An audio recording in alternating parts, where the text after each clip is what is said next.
Vamos a empezar con la lectura en el libro de Juan, capítulo 8. Los que tengamos una Biblia por ahí,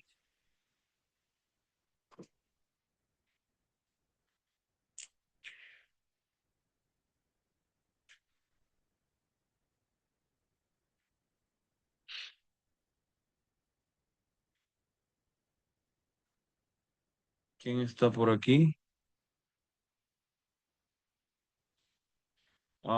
Les recomiendo poner el nombre a su cuenta para que sea visible, porque tengo dos iPhone y no sé quién es quién.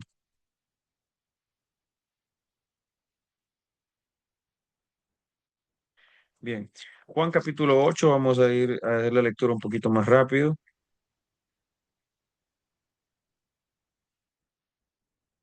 Vamos a reducir lo que es la lectura completa de, del capítulo y solo nos vamos a centrar en algunos versos que tenemos ya pues destacados. ¿Verdad? Vamos a tener una palabra de oración así rapidito para darle gracias al Señor porque Él ha sido bueno en este día. Padre maravilloso, amantísimo Dios que estás en los cielos, Señor amado. Te damos gracias, oh Señor Dios, creador del universo. Gracias porque nos das todo lo que necesitamos. Gracias porque nos das salud. Gracias, Señor, por tu protección, por tu cuidado. Gracias por tu palabra, Señor. Te ruego que puedas, Señor, poner en nosotros esa hambre de conocer tu palabra, Dios amado, de escudriñar tu palabra, Señor, de entenderla, Padre amado, y ponerla por obra, Señor, en el nombre de Jesús. Que la revelación del Espíritu Santo pueda venir sobre nosotros, Dios amado, para que entonces podamos conocer tu palabra con mucho gusto, mucho placer, Señor, en el nombre de Jesús. Gracias, Señor. Amén y amén.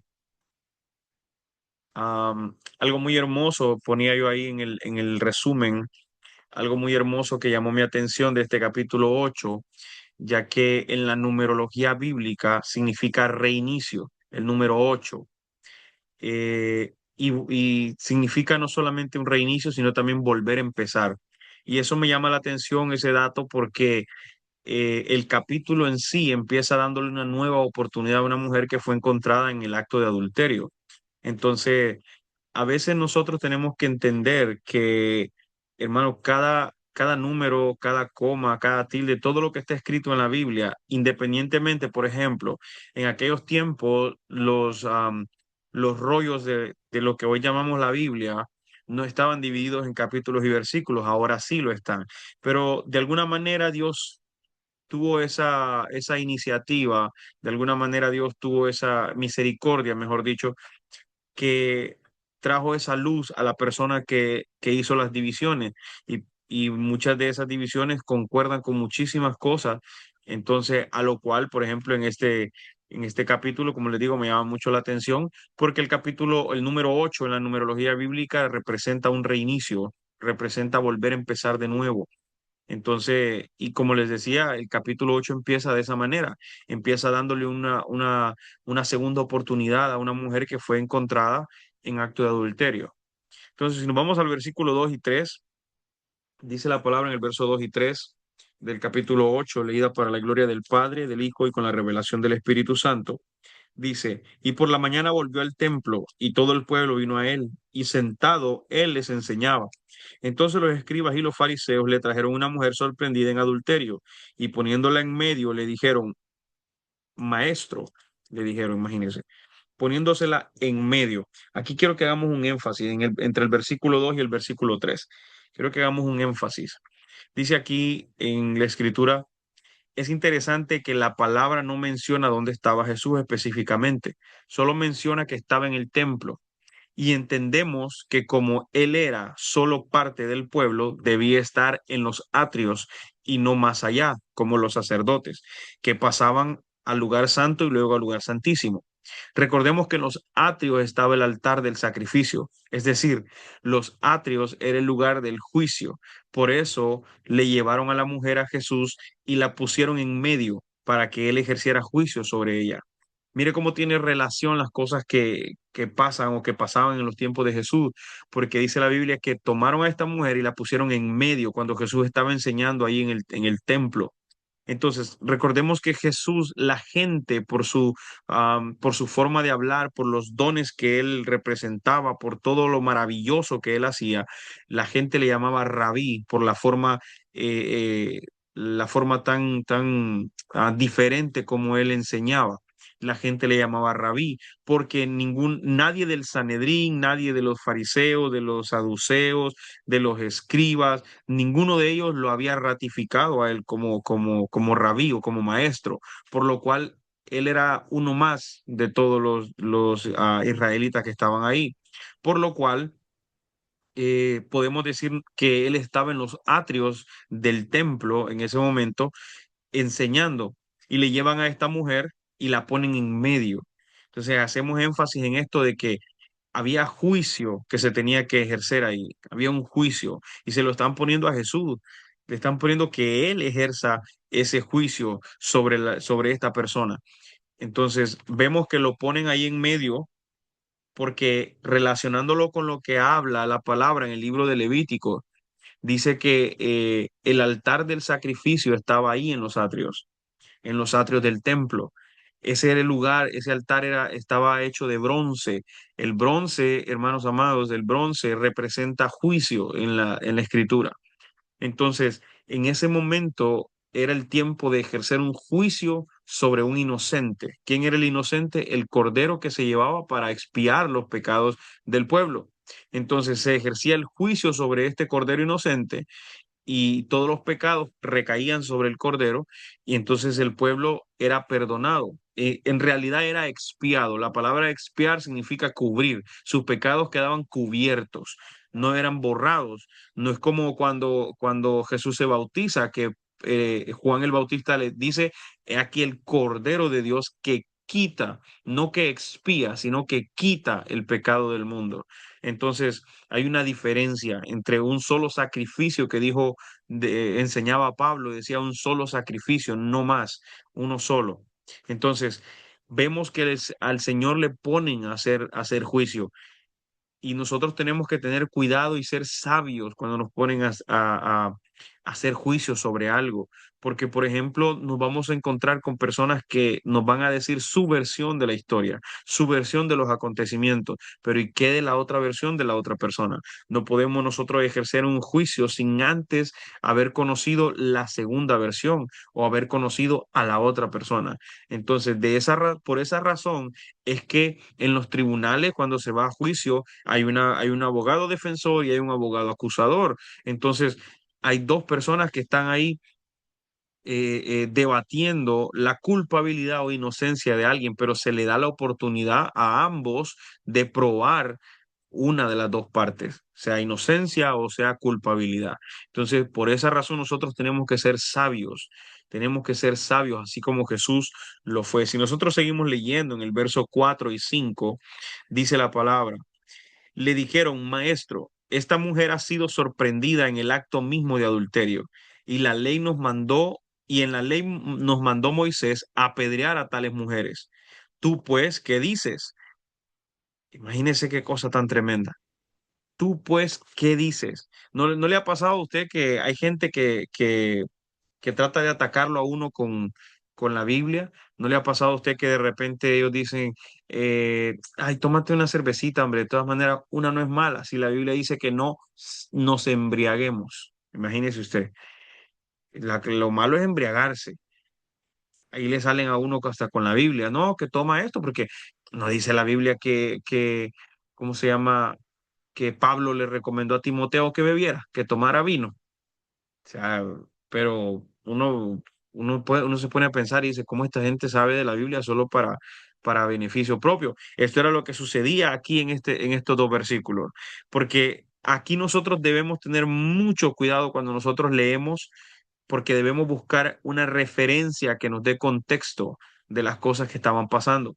Levítico capítulo 20, verso 10 y Deuteronomio capítulo 22, verso 22 al 24, yo los dejé apuntados ahí, mencionan qué era en realidad lo que la ley decía, porque los fariseos, dice que fueron déjenme ver por acá, los escribas y los fariseos. Los escribas y los fariseos le llevaron una mujer que la encontraron en el acto de adulterio. Ahora, ellos le recitan al Señor la palabra, le recitan al Señor la palabra. Nosotros podemos, hermanos amados, quiero que hagamos una distinción en esto. Nosotros podemos recitar y declarar la palabra a huestes espirituales de maldad o a los seres humanos o a seres espirituales que no correspondan a Dios. Nosotros no podemos recitarle a Dios la palabra siempre y cuando nosotros queramos ejercer adoración poética. Por ejemplo, cuando nosotros mencionamos los salmos, cuando nosotros mencionamos esa poesía hermosa que está escrita en los salmos y en varios de los libros de la Biblia, pero nosotros de repente no podemos venir delante del Señor y ¿cómo se llama? Y recitarle la palabra para tratar de conseguir que Él haga algo para nosotros, cuando no es así. Nosotros declaramos hacia lo espiritual, declaramos hacia las personas, podemos decir, escrito está, pero el Señor dijo escrito está, pero dijo escrito está combatiendo contra Satanás, combatiendo contra la adversidad, contra la tentación. Entonces, quiero que tengamos bien presente eso. Vienen a recitarle la palabra del Señor al Señor y le dicen que Moisés les mandó que apedrearan a esas mujeres. No se sabe a ciencia cierta qué fue lo que Jesús escribió en la tierra. No se sabe, porque dice la Biblia que él solo se agachó y empezó a escribir en la tierra, pero me imagino que él empezó a escribir la ley como era correcta. Porque ahí mismo, ahí donde estábamos en Levítico capítulo 20, verso 10 y Deuteronomio capítulo 22, verso 22 al 24, menciona que si son encontrados en el acto de adulterio, los dos debían morir apedreados. O sea, el hombre y la mujer debían morir apedreados, los dos, pero aquí los muy sinvergüenzas solo llevaron a la mujer. Entonces, ¿qué sucedió cuando lo estaban llevando? Querían probar a Jesús, querían tentar a Jesús de tal manera que Jesús dijera, sí, apedreémosla, vamos, tirémosle piedra. Ah, está incumpliendo la ley, eres un asesino, porque la ley dice que hay que apedrearlos a los dos, no solo a ella. Entonces, por eso uno tiene que tener uno tiene que tener sabiduría y ser sabio antes de empezar a hablar, antes de dar un consejo, escuchar las dos versiones, escuchar toda la versión completa y el contexto de lo que está aconteciendo. Entonces, es tremendo porque le llevan a la mujer para que ejerza juicio y al final, la conciencia de ellos es que los redarguye. Mire, hay algo interesante aquí en el verso 7. Dice, y como insistieron en preguntarle, se enderezó y les dijo, el que de vosotros esté sin pecado sea el primero en arrojar la primera piedra contra ella. Hermanos, el pecado, quiero que presten atención a esto, el pecado solo es condenado por los hombres cuando los hombres lo ven. Digo esto porque ya que le habían mencionado la ley al Señor, entonces Él los confrontó diciendo de manera explícita que si ella tenía que morir por la ley, que lo hicieran, pero que hicieran fila para ser apedreados. Porque ¿quién no había roto la ley en ese tiempo, cuando ellos estaban afanados con, con, con no romperla? Pero más sin embargo, ellos bajo la mesa, eh, bajo la mesa, ellos rompían la ley. Bajo la mesa rompían la ley, porque dice la palabra del Señor que si eres culpable de uno de los delitos, ya eres culpable de toda la ley. Si irrumpes en uno de los mandamientos, ya eres culpable de toda la ley. Imagínese usted. Entonces, eso era severo. Entonces, Jesús prácticamente, después de tanto que lo insistieron y lo insistieron, Jesús se levanta nuevamente y le dice, el que esté libre de pecado, que tire la primera piedra. Así de sencillo. ¿Quieren ejercer juicio? Vamos a ejercer juicio. Por eso es que el juicio, hermanos amados, el juicio ahora se ejerce de manera personal. Nosotros leemos en el libro de Ezequiel capítulo 28 una elegía, que es una canción o una poesía de carácter triste. No confundamos elegía con herejía, ¿verdad? Herejía ya es otra cosa. Elegía es una poesía o una canción de carácter o de interpretación triste, que se estaba haciendo una elegía para aquel ser divino, hermano, que cayó del cielo, que fue Satanás. Y nosotros nos encontramos ahí que hubo un juicio cósmico donde el Señor juzgó a todo el cosmos. Luego, luego el Señor se reduce únicamente a la tierra y ahí en la tierra hace juicios donde nosotros vemos el juicio de la tierra, por ejemplo, en el libro de Génesis, del capítulo 6 al 9 cuando el Señor manda el diluvio, toda la tierra se inundó. Entonces, un juicio global. Y luego el Señor empezó a hacer juicios por ciudades, por naciones, mejor dicho, por naciones. Fue a Nínive y Nínive se arrepintió, los perdonó. Trató con Sodoma y Gomorra y lo destruyó, con Canaán y lo destruyó, y así sucesivamente. Y era por naciones. ¿Y qué Óigame, ¿y qué pecado habían cometido algunos? Tal vez algunos no habían cometido pecado, pero fueron juzgados por estar en esa nación. Ahora ya no es así. Imagínense si nos juzgaran a nosotros por los pecados de la nación. Qué terrible, hermano. Ahora el juicio es interno, es personal. Eso es lo que el Señor nos revela en ese versículo 7, que un juicio interno. ¿Por qué? Ahora, miremos esto aquí detalladamente. ¿Por qué ahora el juicio es interno? Porque nosotros dice la Biblia que somos templo. La Biblia dice que nosotros somos templo y el templo tenía el lugar santo, el lugar santísimo, pero tenía los atrios, que era el lugar del juicio, que era el lugar del juicio. ¿Dónde es el lugar santísimo en nosotros? Nuestro corazón, porque ahí es donde habita el Señor. Entonces, ¿qué sucede con esto? Que el juicio, como nosotros somos templo, ese juicio se ejerce. ¿Qué es lo que hacían? ¿Qué es lo que hacían en aquel tiempo? Quemaban el sacrificio y obviamente lo quemaban no con tierra, no lo quemaban con agua, lo quemaban con fuego. Y el fuego representa al Espíritu Santo. El Espíritu Santo, el que nos redarguye, es el que ejercía ese juicio, hermano, para que el pecado fuera expiado. En el caso de nosotros, para que el pecado sea exhibido en nosotros y así busquemos el arrepentimiento. Espero que me estén entendiendo. Estoy tratando de explicarlo de manera despacio, lento, para que puedan entenderme. Entonces, Él les dice que tire la piedra el que esté libre de pecado. Y dice la palabra de Dios, cuando vemos el verso 9 dice la palabra. En el verso 8 dice que se volvió a inclinar y siguió escribiendo. Pero más en el verso 9 el Señor dice en la palabra. Pero ellos al oír esto, acusados por su conciencia, salían uno a uno, comenzando desde los más viejos hasta los postreros, y quedó solo Jesús y la mujer que estaba en medio. Espéreme tantito, espéreme tantito. Hay que ver esto despacio.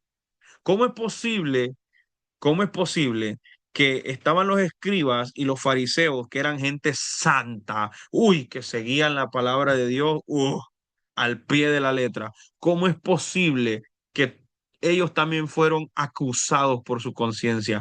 ¿En qué estaban fallando los líderes? ¿En qué estaban fallando los líderes en ese momento? Imagínese usted, y no pudieron tirar la piedra. Entonces, cuando nosotros venimos a Cristo, el Espíritu Santo nos redarguye sobre lo que estamos fallando. Pero los que no están en Cristo, la conciencia igual los acusa. Tenemos que ver algo, dice la palabra del Señor, bendeciré a Jehová quien me aconseja, dice la palabra en un salmo, y por las noches me enseña mi conciencia. Hermano, son dos cuestiones muy diferentes en nosotros. El Espíritu Santo nos redarguye, nos enseña, Él intercede con gemidos indecibles delante del Padre, pero también nuestra conciencia juega un papel fundamental, que nuestra conciencia se va renovando poco a poco conforme nosotros vayamos buscando del Señor, porque ahora vemos las cosas de manera diferente. Ya las cosas que antes mirábamos de repente normales, ya ahora no son tan normales. Yo peleo con los adolescentes y con los jóvenes, yo les digo, porque ellos hacen cosas, suben cosas a las redes sociales, y yo les digo, quita eso, ¿por qué estás poniendo eso? Eso no es correcto, eso no es eso no viene de Dios, eso no es correcto para ti que eres un joven cristiano. Y ellos dicen, ay, pero es que eso es normal, ¿qué tiene de malo? Eso es normal. Y les digo yo que me cae tan mal cuando me dicen esa frase, eso es normal. Le digo yo, tu criterio de normalidad no es el mismo que yo tengo. Porque la normalidad que nosotros, las cosas normales que nosotros tenemos que buscar es la normalidad de Dios. O sea, las normas de Dios. O sea, la palabra normal viene de la palabra normas o preceptos o leyes. Entonces, nosotros si vamos a buscar algo normal o la normalidad, tenemos que buscarla en Dios, porque ahora nosotros somos cristianos, porque cristiano es aquel que sigue los pasos de Cristo, que sigue las enseñanzas de Cristo. No solamente que anda una cadena con una cruz en el cuello, no solamente que va a la iglesia, sino el que trata de seguir los pasos del Señor. Entonces, entendamos, hermano, que a veces nuestra conciencia, y ahí nosotros tenemos que tener cuidado, porque si no es el Espíritu Santo que nos está redarguyendo y es nuestra conciencia lo que está haciendo, entonces, ¿qué pasa con el Espíritu Santo? ¿Será que lo tenemos triste de tanto fallar? Y fallar de una manera adrede, pues, que nosotros vamos a buscar el pecado. No es como que el pecado nos alcanza. La Biblia dice que a todos nos alcanza el pecado y el que diga que no peca hace mentiroso a Dios y la verdad no está en él. Eso dice la palabra. A todos nos alcanza el pecado de alguna manera. Pero una cosa es que el pecado nos alcance y otra cosa es que nosotros lo persigamos. Y después de tanto y tanto, el Espíritu Santo se queda quieto y es nuestra conciencia la que nos empieza a golpear. Ahí tenemos que preocuparnos. Ahí tenemos que preocuparnos porque cuando el Espíritu Santo, cuando el Espíritu de Dios se apartó de Saúl, Saúl lo que hizo es volverse loco y al final se terminó suicidando. Entonces, tenemos que tener cuidado y preguntarle, Señor, que nunca mi conciencia me vaya a redarguir más de lo que, de lo que el Espíritu Santo lo hace en mi corazón. Entonces tenemos que tener mucho cuidado con eso y por eso es fomentar en nuestro grupo de células, en nuestro grupo de crecimiento, fomentar en nuestros altares familiares que nuestra familia, hermanos, sean guiados por el Espíritu Santo, que no necesiten que nosotros estemos ahí todo el tiempo, que no lo necesiten. A mí me da mucha alegría cuando mi hermano, yo sé que él no es mi hijo, pero me da mucha alegría cuando mi hermano a veces dice, no, o cuando, por ejemplo, cuando él estaba solo por allá, de repente él venía y decía, no, yo me fui, o a veces me llamaba él cuando iba para la casa y le digo yo, ya llegaste tan rápido, no que ibas a llegar más tarde. Y me decía, no, es que estos se pusieron a hacer loqueras ahí, y yo dije que yo con eso no voy. Entonces, me llama mucho eso la atención, porque hay Espíritu Santo que nos redarguye, que nos enseña, nos advierte. Eso es lo hermoso de estar en el Señor. Eso es, es lo hermoso de estar en el Señor. Mire lo que dice el verso 11. El verso 11 dice, ella dijo, ninguno, Señor. Entonces Jesús le dijo, ni yo te condeno, vete y no peques más. Hermano, Cristo no nos condena. Él vino a quitar el pecado del mundo, pero debemos nosotros evitar el pecado. Debemos evitarlo a toda costa. Por ejemplo, las inmoralidades, los pecados sexuales, el Señor dice en su palabra, huyan de eso, huyan de la fornicación, no peleen contra ella, huyan de ella. Imagínense qué tremendo eso, que el Señor nos dice, huyan, corran, no tienen la capacidad para resistirlo, corran. Y a varios nos ha tocado eso, nos ha tocado correr. Entonces, no persigamos nosotros al pecado, porque entonces el sacrificio del Señor queda inválido, queda invalidado.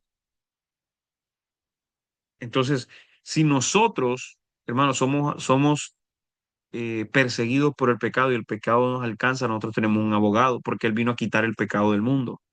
Él lo vino a quitar, no vino a cubrirlo.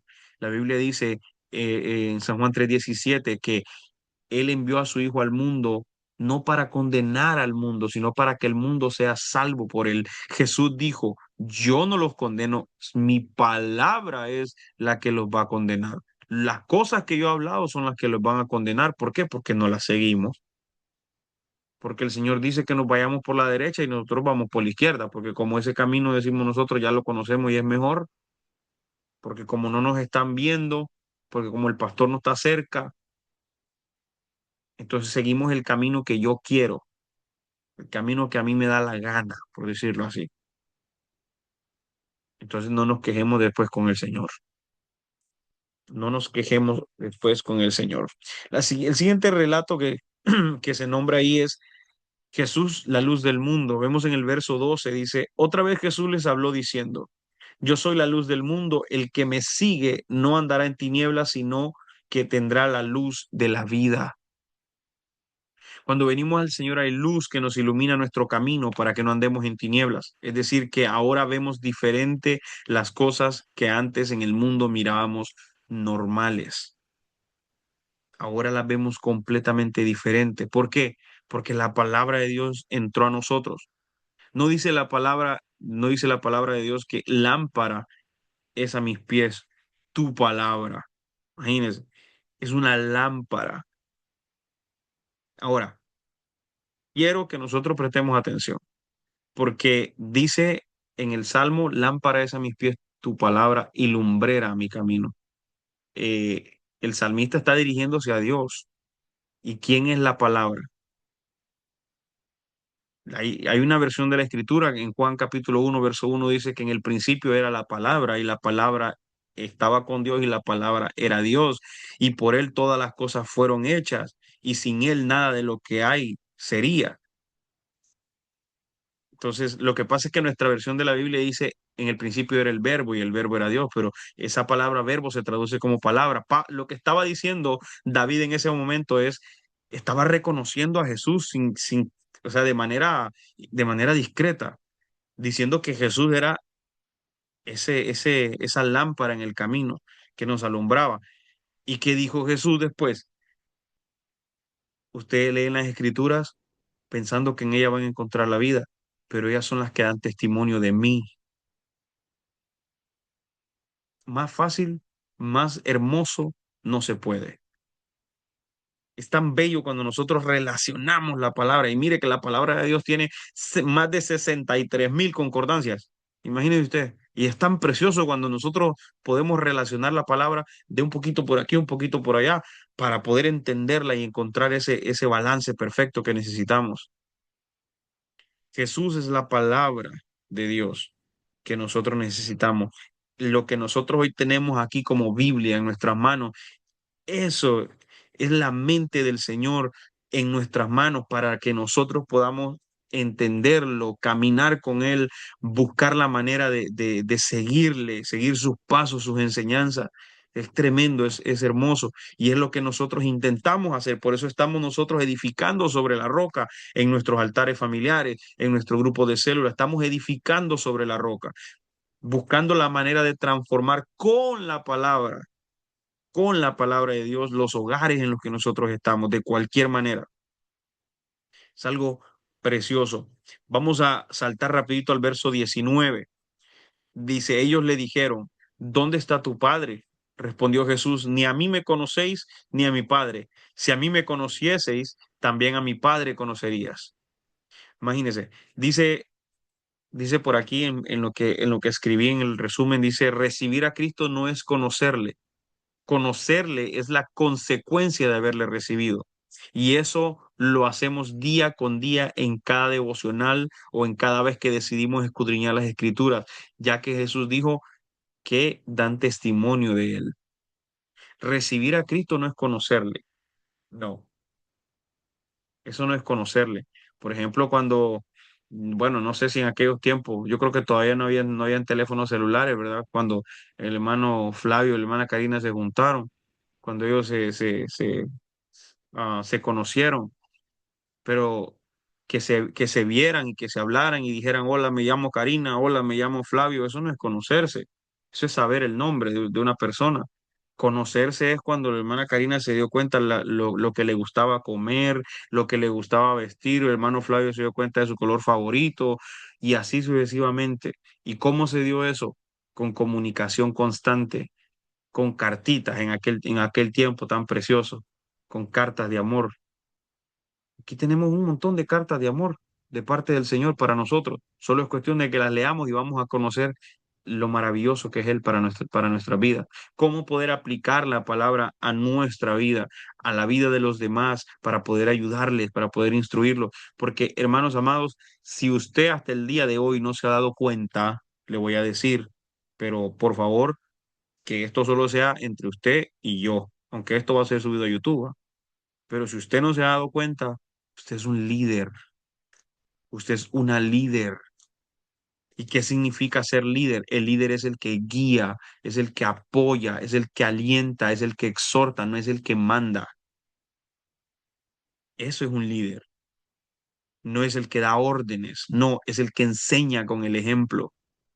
Eso es un líder. Y por ende, hermano, nosotros estamos llamados a edificar a las personas que tenemos enfrente, las personas que han tomado esa determinación de prestar sus oídos para que nosotros les enseñemos de alguna manera. ¿Y cómo lo vamos a hacer, hermano? Comiéndonos el rollo, como le pasó al profeta, comiéndonos el rollo, aunque dice que al principio fue amargo, pero después dice que era dulce y hermoso. Claro, porque la palabra de Dios nos va a confrontar porque es la esencia misma de Cristo, es la esencia misma de Cristo, cada letra que está ahí. Por eso nos va a confrontar de alguna manera. Entonces, entendamos que recibir a Cristo solo por recibirlo no es conocerlo. Ese es el resultado, después es la consecuencia después de haberle recibido, que nosotros alcanzamos a conocerle poco a poco, sabiendo cómo es Él, lo que le gusta, cómo quiere que le adoremos, cómo quiere el Señor que le oremos. No, no le dijeron sus discípulos, enséñanos a orar, y el Señor les enseñó cómo debíamos nosotros orar. Entonces, Él poco a poco va instalando, hermano, una relación con nosotros, una relación con su iglesia. No dice la palabra que nosotros somos su novia, pues Él está, hermano, poniendo, abonando y dándole mucho realce a esta relación que Él y nosotros tenemos, ¿verdad? Vamos a pasar al verso 21. Otra vez les dijo Jesús, dice, yo me voy y me buscaréis, pero en vuestro pecado moriréis. A donde yo voy, vosotros no podéis venir. Aquí menciona el Señor lo peligroso que es el pecado y lo que pasa cuando lo continuamos. Lo peligroso que es el pecado y lo que pasa cuando lo continuamos. Imagínense que el Señor diga, a donde voy, ustedes no pueden venir, ustedes van a morir en su pecado, porque no lo quieren soltar, no lo quieren dejar. Y nosotros lo vemos, las personas que beben, de repente, ¿de qué mueren? Oh, de un problema en el hígado. ¿Por qué? Mucho bebió, se murió en su pecado. Las personas que fuman, oh, no, le dio cáncer en los pulmones. ¿Por qué? Porque fumaba mucho, se murió en su pecado. O la persona que pasa fornicando a cada rato, de repente, o cometiendo adulterio, tuvo una enfermedad de transmisión sexual. De qué murió? Se murió de su pecado. Entonces, la palabra se cumple. La palabra se cumple sí o sí. Entonces, tenemos nosotros que tener cuidado porque el pecado es peligroso. El pecado es peligroso. Cuando nosotros fallamos porque el pecado nos alcanza, el Señor nos redarguye, nos perdona. Pero hermanos, si mantenemos una continuidad, después el Señor nos, como dice la palabra, um, nos descalifica, hermano. Nos descalifica, nos reprueba, dice la palabra. Y ya reprobados, lloramos, gemimos, porque la presencia de Dios se ha apartado de nosotros. Se lo digo por experiencia propia. Se siente tan terrible cuando la presencia de Dios, hermano, se aparta de nosotros. Se siente tan terrible, se siente uno con un vacío abismal en el corazón, que la verdad no se lo deseo a nadie. Y por eso es que estamos haciendo esto, porque queremos que las personas entiendan, personas que están a nuestro alrededor entiendan que una cosa es que nosotros estemos rodeados de pecado y otra cosa es acostarnos a dormir con él. El que tenga oídos para oír, que oiga, dice la palabra. Entonces, miremos, hermano, hagámosle saber a las personas lo peligroso que es el pecado. Que no solamente hablemos del cielo, porque la gente piensa que por hacer cosas buenas tienen ganado el cielo. Entonces, no solamente hablemos del cielo, hablemos también lo peligroso que el pecado puede ser para las personas, para la humanidad. Es terrible. Me parece que estamos llegando a la mitad del capítulo. Y como les he dicho anteriormente, si ustedes tienen alguna pregunta o algo que quieran aportar, no es necesario que esperemos hasta que terminemos el capítulo, sino que ahí mismo ustedes abren su micrófono y ustedes me dicen, ¿verdad? Si quieren preguntar algo o si quieren aportar algo, ¿verdad? Entonces, vamos a continuar. En el verso 27, mire lo que nos Hermano, dice. Dígame, hermano.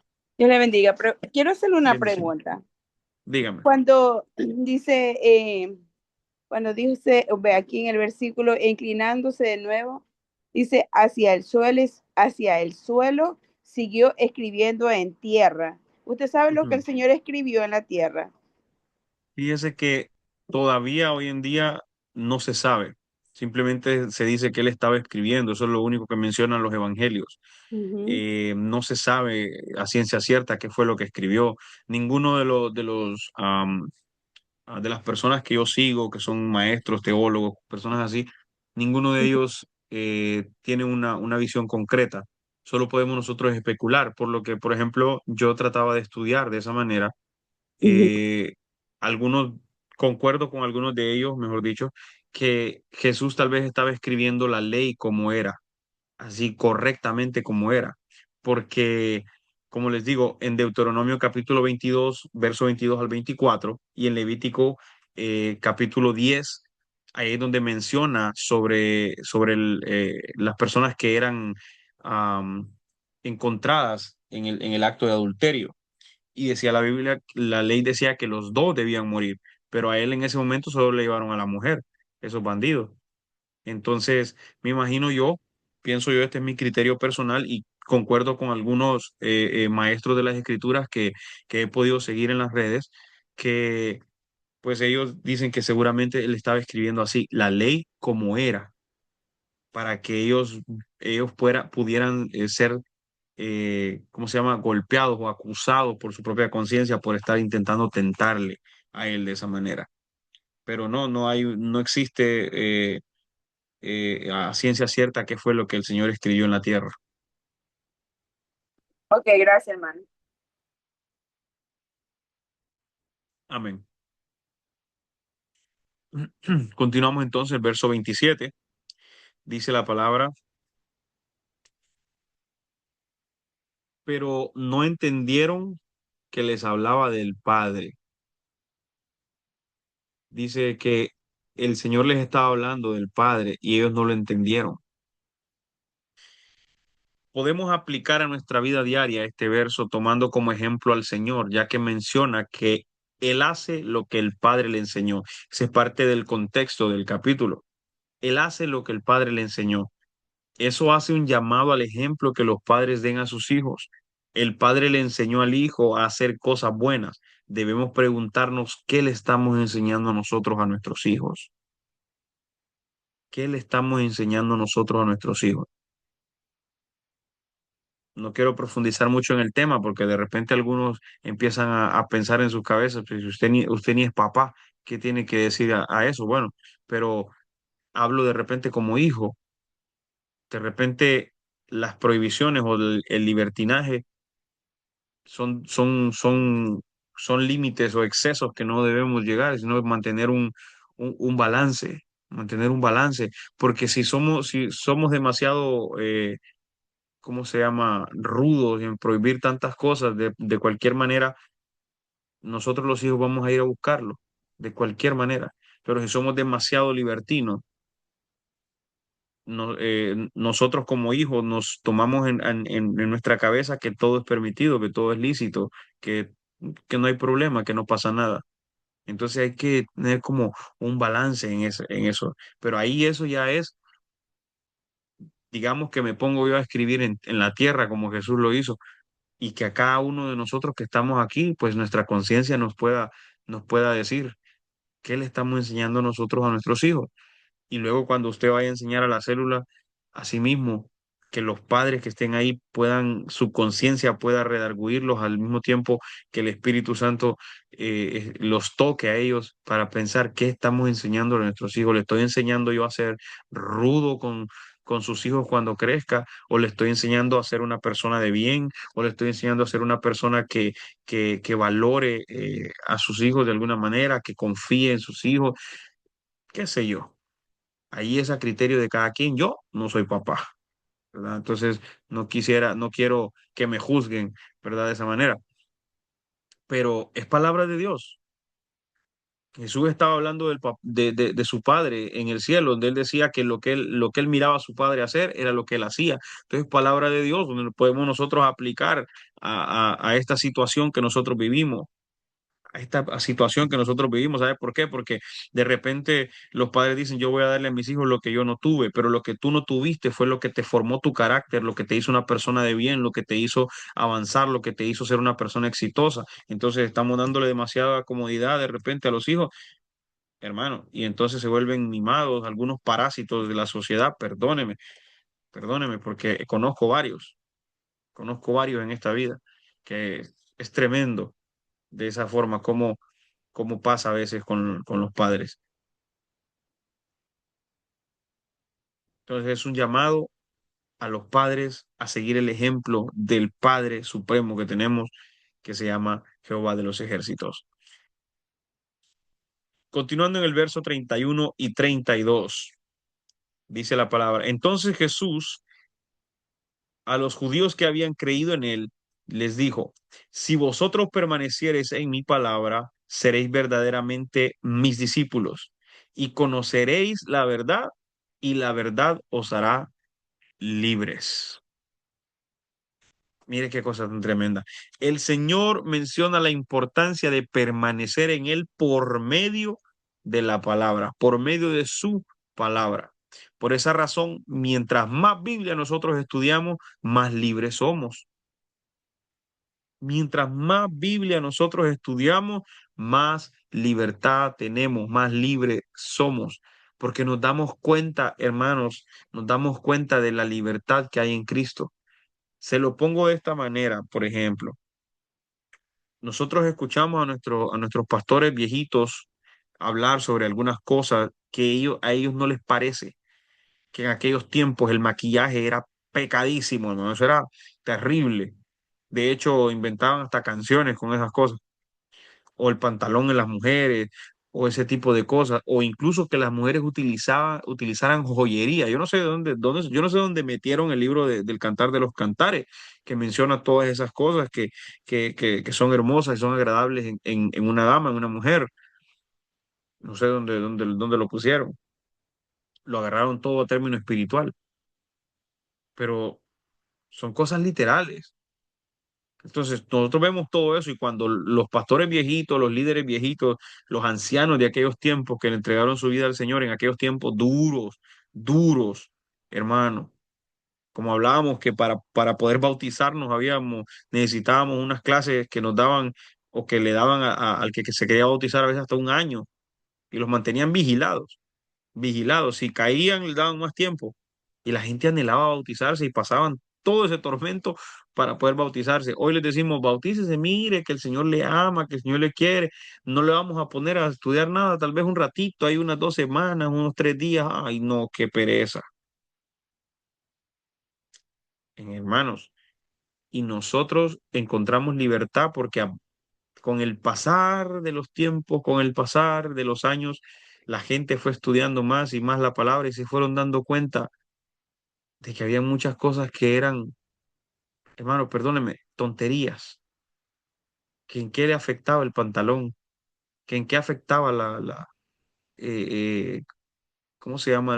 El maquillaje, en qué afectaba que el hombre llegara en pantalón de jean en lugar de tela, de qué afectaba que la persona llegara en una camisa normal y no en una camisa de manga larga, qué afectaba. Nos dimos cuenta de que nos volvimos religiosos, que nos volvimos fanáticos, pero fanáticos de la religión. Qué bonito es ser fanático de Cristo porque le seguimos en todo lo que Él nos quiere enseñar.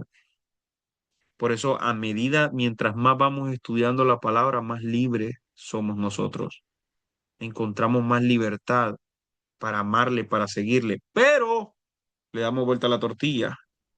La Biblia dice también que Pablo explicó y dijo, no vayan a usar esa libertad para pecar, no vayan a usar esa libertad para pecar, porque ahí es donde se tergiversa la palabra. Por ejemplo, salió un loco ahí diciendo que nosotros podíamos fumar, voy a cambiarle el nombre porque esto lo va a hacer a YouTube, entonces no se puede, nosotros podíamos fumar perejil, vaya, usted sabe de lo que a lo que yo me refiero. Y él decía que sí, porque como era una planta y el Señor creó las plantas, pues es algo natural, que lo podíamos hacer y todo eso, todas esas bebidas alcohólicas y todo venían de cosas naturales también. Es que el asunto, hermano, es que eso pasa por procesos de adulteración. Por alguna razón, es que, hermano, prestemos atención. El que tiene oídos para oír, que oiga, dice la palabra. Por alguna razón, cuando algo cambia su forma perfecta y natural como está y le llaman adulterar por algo le llaman adulterar, por algo le llaman adulterar, porque adulteran, hermano, adulteran su estructura, la estructura que Dios determinó. Claro que hay, hermano, esas plantas se usan de manera medicinal, perfecto, pero el ser humano guiado por el enemigo, por espíritus malignos, hermano, adulteran ese tipo de cosas, adulteran la estructura perfecta que Dios diseñó. Entonces, eso es lo que la gente no entiende. De hecho, ahí salió uno también que era un cantante que honestamente siempre me pareció medio raro y cristiano supuestamente, diciendo que nosotros los cristianos deberíamos beber porque di que Jesús bebía vino y que Timoteo bebía vino y todo. Yo digo, ¿qué pasa con esta gente? Anteponiendo sus deseos, anteponiendo sus deseos de hacer cosas y enseñándoselo a los demás para no sentirse tan culpables después de hacerlo. Entonces, no entiendo, no entiendo. Por eso a veces es lo que decía Pablo, que hay gente que usa la libertad para pecar, usa la libertad para pecar y se meten en una cárcel que es cómoda, una cárcel tan cómoda que ni el diablo los molesta porque de todas maneras se los tienen cerrados. Vamos a continuar. Nos vamos a pasar unos 10 minutitos de las 9 porque empezamos tarde. Recordemos que vamos a empezar a las 8 hoy. Verso 34 al 36. Dice la palabra. Jesús le respondió, de cierto os digo, que todo aquel que hace pecado, esclavo es del pecado. Y el esclavo no queda en la casa para siempre, el Hijo sí queda para siempre. Así que si el Hijo os libertare, seréis verdaderamente libres. ¿Libres de qué? Del pecado. Ahora nosotros somos libres del pecado. Hermano, paguemos nosotros nuestro propio precio, porque Jesús ya pagó el precio de sangre por nuestra alma, entonces paguemos nosotros nuestro precio, dejemos lo que haya que dejar y que me duela la cabeza si de repente lo dejo, que me duela la cabeza, me dé frío, que me tiemble todo el cuerpo, que me dé ansiedad, no me importa. Me pongo a orar, Padre, quita toda esta ansiedad y lloro y me tiro a gemir en el suelo. Todos los que hemos estado atados a un vicio, hermano, independientemente cuál sea, Sabemos lo difícil que es dejarlo y nos tiramos en el suelo llorando por la ansiedad que a veces sentimos. Es terrible, hermano. Pero, pero hermano, si el Hijo nos liberta, somos verdaderamente libres. Y esa es la palabra que podemos nosotros declarar en nuestra vida. El Señor nos hace saber una gran verdad que cuando nosotros pecamos nos convertimos en esclavos del pecado. Pero, hermano, ya que Él nos libertó, por eso ya no somos más esclavos. Debemos reclamar nuestra libertad en Cristo. Es algo precioso. Mire lo que dice el verso 37. Dice, sé que soy descendiente de Abraham, pero procuráis matarme, porque mi palabra no haya cabida en vosotros. Debemos tener cuidado, hermano, de no cubrir nuestros pecados con el hecho de ser cristianos. Te lo voy a poner así un ejemplo clarito. Pasa algo en cualquier trabajo y uno sabe que uno es culpable. ¿Y qué a veces decimos nosotros? No, yo no fui. No, no, no, mire, yo soy cristiano y eso no va conmigo. No, yo soy cristiano y eso yo no lo haría. Mm,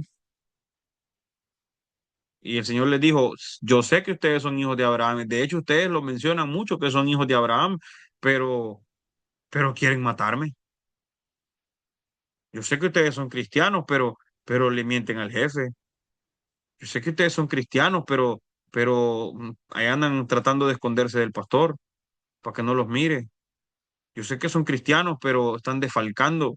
Yo sé que son cristianos, pero están haciendo esto, pero están robando, pero están... Ah, y recuerde que la palabra dice que cuando nosotros hablamos mal o maldecimos, eso es maldecir, decir un mal o hablar mal de otra persona, somos culpables de haberlo matado. Es como que en lo espiritual ya lo matamos. Somos cristianos, pues andamos chismoseando, andamos hablando mal de nuestros hermanos, hablando mal de nuestros pastores. Somos cristianos, pero hermanos, tengamos mucho cuidado, no cubrir nuestros pecados con, hermano, el hecho de ser cristianos. Qué hermoso todo lo que la palabra nos enseña. Dice el verso 39. Respondieron y le dijeron, nuestro padre es Abraham. Y Jesús le dijo, si fuerais hijos de Abraham, las obras de Abraham harían. Si decimos que somos cristianos, hermanos, debemos procurar hacer las obras del Señor como nos enseña en su palabra. Imagínense cómo dice, vaya, por ejemplo, voy a meterme a líos aquí. Si fuerais hijos de Abraham, de verdad haría las obras de Abraham. Abraham entregó el diezmo. Abraham entregó el diezmo de todo lo que tenía. Abraham invitó al Señor a sentarse a su mesa a comer. O sea, le presentó al Señor lo que él tenía y le ofreció de lo que tenía. Abraham puso al Señor primero en lugar de cualquier cosa que él amaba. Fue cuando iba a sacrificar a su hijo. Y la Biblia dice que todos nosotros somos hijos de Abraham. De ahí procedemos nosotros. Que todos nosotros somos bendecidos en Abraham. Entonces, si nosotros decimos que somos cristianos, hermano, entonces hagamos las obras de Cristo. Hagamos las obras, hermano, que un cristiano debe tener. Ah, en una ocasión, en una película que estaba viendo basada en hechos reales, una persona le dijeron, usted debe ser una buena cristiana, le dijo. Usted sí es una buena cristiana.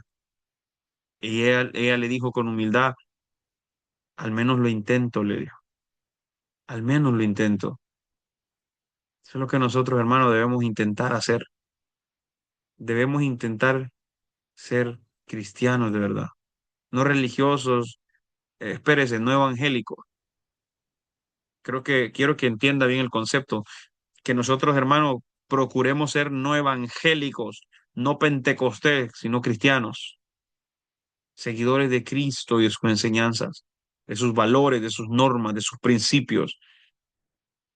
Esa es la invitación que nosotros hacemos cuando venimos, cuando enseñamos en las células. Es la invitación que nosotros hacemos a que la gente se haga cristiana de esa manera. Tú no te haces cristiano para ser salvo, te haces cristiano para seguir los pasos de Cristo. La salvación es por reconocimiento y por fe, es por confesión. Confesamos que el Señor es nuestro Señor y nuestro Salvador y lo creemos en nuestro corazón, ya somos salvos, ya tenemos la salvación, pero eso no nos hace cristianos. Cristiano nos va a hacer cuando nosotros, hermano, sigamos los pasos de Cristo. Verso 44. Verso 44 dice, vosotros sois de vuestro, dice, vosotros sois de vuestro padre el diablo y los deseos de vuestro padre queréis hacer. Él ha sido homicida desde el principio y no ha permanecido en la verdad porque no hay verdad en él. Cuando habla mentira, de suyo habla, porque él es mentiroso y padre de mentira, padre de mentira. El Señor menciona que el padre de la mentira es el diablo, así que debemos tener cuidado de no mentir o nos convertimos en hijos del diablo. Hermano, ¿cuántos de los que estamos aquí nunca hemos dicho una mentirita piadosa? ¿Cuántos? Y sabe que cuando hablamos incluso de que nos escudamos y nos excusamos en la palabra, dice que hay gente que dice, ay, si Abraham mintió, pues cuando dice que llegaron a Egipto, dice que Abraham llegó con su esposa Sara y dice que era muy hermosa. Y entonces dijo, mira, ¿sabes qué? Aquí vamos a decir que somos primos, que somos hermanos, porque si no, si saben que sos mi esposa, me van a matar, me van a matar. Ahora, la infracción, y quiero que prestemos atención en esto, la infracción de una ley, hermano, se hace, se puede, ¿cómo se llama? Utilizar de repente como el que el fin justifica los medios. Déjeme me explico para que no me va a malinterpretar. Cuando estaba en aquel tiempo donde se estaba dando la persecución de los judíos en la Segunda Guerra Mundial, habían personas que resguardaban, hermano, a los judíos, estaban resguardando sus vidas. Ahí había un conflicto que ellos tenían que, imagínense, el gobernante de ese tiempo les exigía que entregaran a los judíos. No dice la palabra que tenemos que obedecer a nuestras autoridades. Ah, y después de eso les preguntaban, ¿ustedes tienen judíos aquí escondidos? Y ellos decían, no, y tal vez tenían 20 ahí en el sótano. Y nos dice la palabra que no tenemos que mentir, estaban mintiendo. Entonces hay un conflicto ahí en esa situación. Pero es que cuando nosotros ponemos en niveles, hermano, la vida está por encima de cualquier cosa. Entonces, si es para preservación de la vida, hermano, se podría decir, apúntelo a mi cuenta, que cualquier cosa es permitida con tal sea para la preservación de la vida. Ahora, pero si solo lo vamos a hacer para que no nos castiguen en el trabajo, o si solo lo vamos a hacer para que mi esposa no se enoje conmigo, entonces ahí nosotros, hermano, estamos cambiando de paternidad, estamos cambiando de paternidad. Si habrá cosita, hermano, se lo digo de todo corazón, es que yo detesto, hermano, detesto, eso me causa agruras, me causa estreñimiento, es la mentira. Eso lo detesto con toda mi alma. Sufrimos muchísimo en mi familia por esas cuestiones de la mentira. La mentira, la mentira, la mentira nos hizo tanto daño a nosotros en la familia. Por eso, hermano, es mejor, como dice dice un pastor, no menciono su nombre por cuestiones, ¿verdad? Sabe que vamos a subirlo a YouTube, pero dice él, es mejor un rato colorado que 100 descoloridos. Es mejor, hermano, decir la verdad y ser sinceros, mantener esa sinceridad, sobre todo con el Señor. No tratar de, es que no, es que Señor, yo caí, pero es porque la mujer que tú me diste, dijo Adán. O sea, no, Señor, sí caí, perdóname, fue mi culpa, es que no sé qué me pasó, volví otra vez a esta situación. Padre, perdóname, no hay más culpable aquí que yo. No, es que ¿para qué me diste ese trabajo? Si es que ahí es donde me estreso, es que ahí es donde cometo errores, es que ahí es donde hablo malas palabras. ¿Para qué me diste ese trabajo? Bueno, te lo va a quitar el Señor. Estamos cambiando de paternidad cuando nosotros iniciamos con una mentira. Lo que se gana con mentiras, hermano, no sirve. Lo que se gana con mentiras no sirve. Mire lo que dice el verso 51, ya estamos por terminar. Verso 51 dice la palabra, de cierto os digo que el que guarda mi palabra nunca verá la muerte. Cuando el Señor menciona que debemos de permanecer en su palabra, se refiere a que debemos esforzarnos en seguir la palabra de Dios y así no veremos la muerte. Hablando de la segunda muerte, que es el infierno. Hablando de la segunda muerte. Y sobre todo, hermano, muerte en todos los sentidos. Si permanecemos en su palabra, hermano, no habrá muerte en nuestra finanza, no habrá muerte en nuestra espiritualidad, en nuestra familia, en nuestro amor, en nuestros frutos del espíritu, no habrá muerte. Recuerde que también la palabra muerte se utiliza y significa separación, porque cuando Adán y Eva pecaron, el Señor les dijo, van a morir, pero ellos no murieron. O sea, Adán vivió casi que 900 años, si no me equivoco, espero no equivocarme. Entonces, pero ¿qué fue lo que pasó? Se separó de Dios. Esa es la muerte que más, hermano, más me aterra a mí, que es esa separación, separarme del Señor. Debería aterrarnos a todos esa separación. Pero si permanecemos en su palabra, vamos a estar junto con Él. Por esa razón, predicamos la palabra del Señor en cada célula, en cada altar familiar. Verso 58, y con esto terminamos. Dice la palabra, Jesús le dijo, de cierto os digo, antes que Abraham fuese, yo soy. Jesús menciona su deidad al mencionar que él ya existía antes de Abraham. Hasta se puede entender que él estaba hablando de cuando Abraham fue visitado por el Señor. En Génesis capítulo 18, que estábamos hablando ahorita hace poquito, mencionábamos un poquito de eso, que Dios mismo se le presenta a Abraham y él lo invita a comer a su casa. Le dice, espérate un ratito. ¿Cuánto tiempo tuvo que esperarse el Señor para que él matara el animalito, para que lo preparara, para que, hermano, limpiara la carne, para que lo cortara y luego lo guisara e hiciera esa comida deliciosa? Y él estuvo esperando ahí. ¿Sabe qué me da a entender eso a mí? Que el Señor nos mira cuando nosotros le estamos sirviendo. Ay, mire qué cosa tan bella.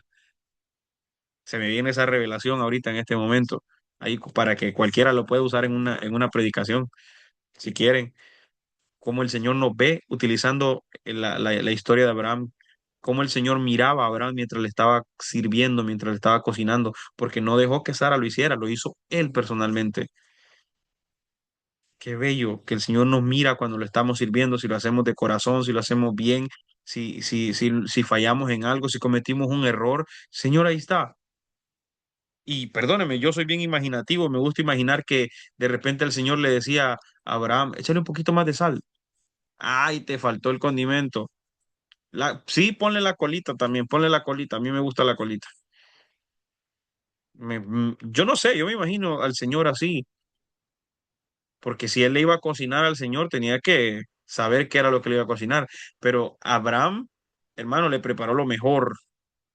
Jesús estaba diciendo en ese tiempo que antes de que existiera Abraham, él ya era. Claro, lo visitó mientras estaba ahí. Lo visitó, porque Jesús es la imagen visible, hermano, del Dios invisible, lo que nosotros le llamamos las cristofanías o las teofanías en la Biblia. Bendito y alabado sea el nombre del Señor. Quiero saber si tenemos preguntas, comentarios o algo que quisieran aportar a la clase en esta hora. Dios les bendiga a todos los que se conectaron despuesito, ¿verdad? Dios bendiga la vida de nuestro hermano Imer, que está en su trabajo y ahí nos está escuchando, ¿verdad? Espero que sea de edificación para usted y obviamente pues para todos los que estamos conectados. Tengo dos iPhones, pero no sé quién es quién. Así que me gustaría que se identificaran ahí poniéndole el nombre a su página de Zoom. Bueno, ya que no tenemos preguntas, ni sugerencias, ni comentarios, vamos a darle gracias al Señor y vamos a dar por terminada la clase en el capítulo 8 del libro de Juan. Así que, Padre, en el nombre de Cristo, te damos gracias, Señor, por tu maravilloso amor. Gracias porque tú eres bueno y para siempre es tu misericordia, Señor. Gracias por tu palabra, Señor, que es tan hermosa. Tu palabra tan tierna, Señor, que es muchas veces tan dura. Pedimos, Señor amado, tu gracia, tu favor, tu consuelo, Señor, siempre en todo tiempo. Ayúdanos, Señor, ayúdanos a estar siempre en tu presencia, Padre, que tu presencia sea lo más importante, Dios amado. Eso es lo que más anhelamos, Señor, que no quites de nosotros tu presencia, Señor, que se vaya lo que sea, que quita lo que tú quieras quitar, pero no tu presencia en nuestra vida, Señor. Te lo rogamos en el nombre de Jesús. Bendito sea, Señor, Dios del universo, que nos das a nosotros la salud y el aliento para seguir la revelación de tu palabra tan preciosa. En el nombre de Cristo te damos gracias, Señor. Amén y amén. Les deseo a todos una muy buena